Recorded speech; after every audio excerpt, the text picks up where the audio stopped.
Okay, another day, another Gundam. So today is this guy. So we've got the GM command unit, which is going to be pretty cool. Let's get it focused on there instead of the unicorn in the back.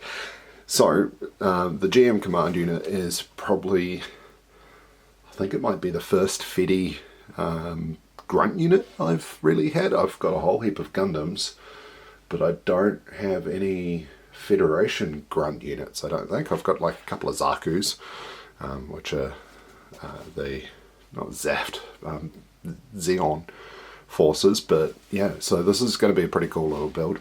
I've heard some pretty good things about these command units. They're apparently fairly sturdy, quite good builds, quite a bit of fun, and they do look pretty cool up on the shelf, so it'll be cool to have a small unit of them, and just have like a small unit of grunts, do them all up in different colours and stuff, which would probably be a bit of fun. They're fairly cheap as well, which is always a big bonus when it comes to these kits, because the unicorn up on the right hand side there, he was like $180 and he's basically a statue. Same with my $300 perfect grade as well. The 7 sword is basically a statue because it's just really weird with how the joints work and the weapons. But yeah, anyway, this guy here is going to be quite a bit of fun. He is the third of the 3 kits that I purchased at Supernova Brisbane, and yeah, so I'm looking forward to building him, and let's get this underway, I guess. Let's stop talking about it and do it, right?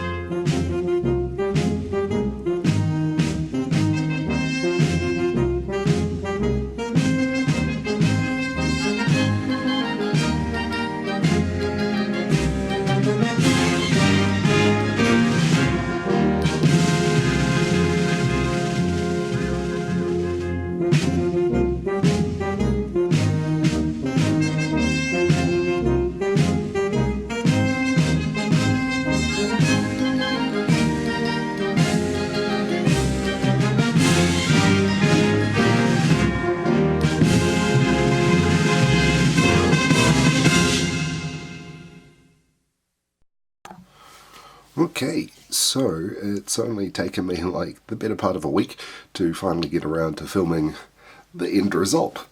So this is the GM command, the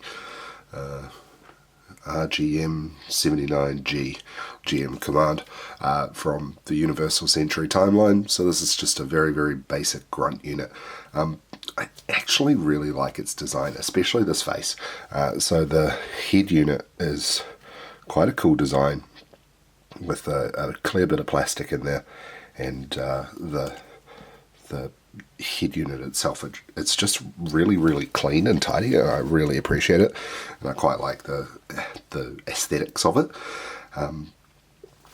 After building this, I'm pretty tempted to get myself a master grade version of one of these GM units. I think there's the GM Sniper available, and probably a couple of others which I haven't really deeply looked into, but I'd like to get my hands on some of them because they are a pretty cool unit actually. This one was a real fast snap together, so I didn't do any of these double cuts that people say you should do, like cut it further from the thing and then cut it close to the piece, and I always do single cuts, which probably isn't the greatest way to do it, but that's fine. And it took me about an hour and a half. I had a couple of little problems where I'd put things in the wrong spot, but overall it's ended up being quite a good unit. So running through it with a little bit of articulation on this unit. So it's pretty basic. Like, from something that takes an hour and a half to build, you shouldn't expect a huge amount. Let's be honest. Well, let's take the hand off so I can take this, so the gun doesn't get in the way of the articulation. So this hand is actually a fixed hand, so you have to take the back piece off in order for it to be able to come out, and then the finger goes through the actual trigger guard there. Come on, there we go, come on, a little bit too close, there we go. So you actually have the finger go through the trigger guard, which makes it fairly sturdy. It does flop a little bit, but it's not too bad. And then you've got a similar kind of system with this as well. So that could come out fairly easily. And that comes out of the back of the arm. Ooh, that's right. Ooh, whole arm just came off. That works too. Anyway, disassembling him, apparently. Sorry. I'll put him back together in a minute. So while he's got all those bits and pieces off, let's just quickly do a bit of a full rotation of the arm. It's only a 90-degree bend in the elbow, and it does come up to a full T-pose like that. So it's not too bad in the arm. Okay, so got his arm back on. Just going to leave that off for now. So the joints are all polycaps, so they're not great. They're pretty soft, which is why these arms come off so easily. The head doesn't have a huge amount of articulation, just a little bit of back and forth, bit of side to side, very little in the way of a tilt. So it's a really hard neck, which is quite strange, and the torso has absolutely nothing. It does have a bit of spin, but it does kind of get stopped by that skirting on the waist. Now onto the legs. So they are just a standard ball joint down underneath there, so that's their spread. Can go pretty far to the front. It can go fairly well to, well, it doesn't go very well to the back at all, but then you've got a pretty decent kick in the knee, so bring that forward, and you've got quite a good kick in the knee, surprisingly. You do have a little bit of articulation in the foot joint as well. It's a bit of a strange one.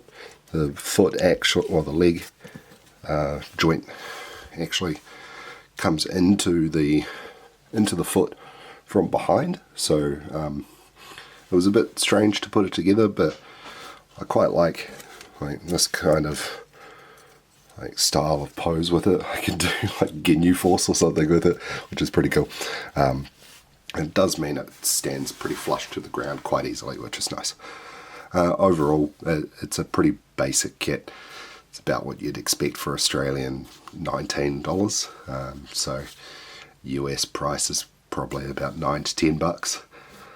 So it's about what you'd expect for what you're paying for it, but you can put these together an hour and a half max. Probably once you've done a few of them, you'd be able to cut that down easily to about an hour to put a whole heap of them together and have a big unit. Doing a Ginyu force would be pretty cool, actually. That's definitely an idea for a group of them. But yeah, it's a pretty cool unit.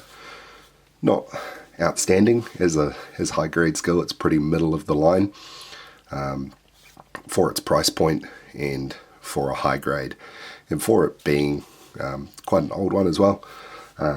It's pretty standard. Give it a 6. It's nothing special, but if you don't have any grunt suits or Fetty grunt suits and you're wanting something to just kind of build in an afternoon and take a bit of time, especially one that you can really play around with and get a couple of them for the same price that you'd get one bigger kit, and do a bit of kit bashing and some stupid fun stuff, and especially practicing painting and stuff like that. So it's definitely a really good starter kit, but it's also a really good kit for people who are wanting to do some slightly more advanced stuff with their gunpla and customization and things as well. So yeah, it's pretty cool. I'd recommend them if you haven't built them before. If you have built them before, obviously you know all about them anyway.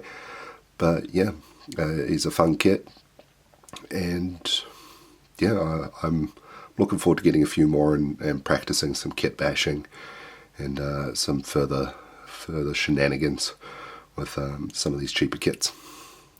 Anyway, hopefully my next build will be either the new Gundam Verkar or the Sazabi. I'm not 100% sure which one I'm going to get yet, but that will be in another week or so. So until then, I will see you next time.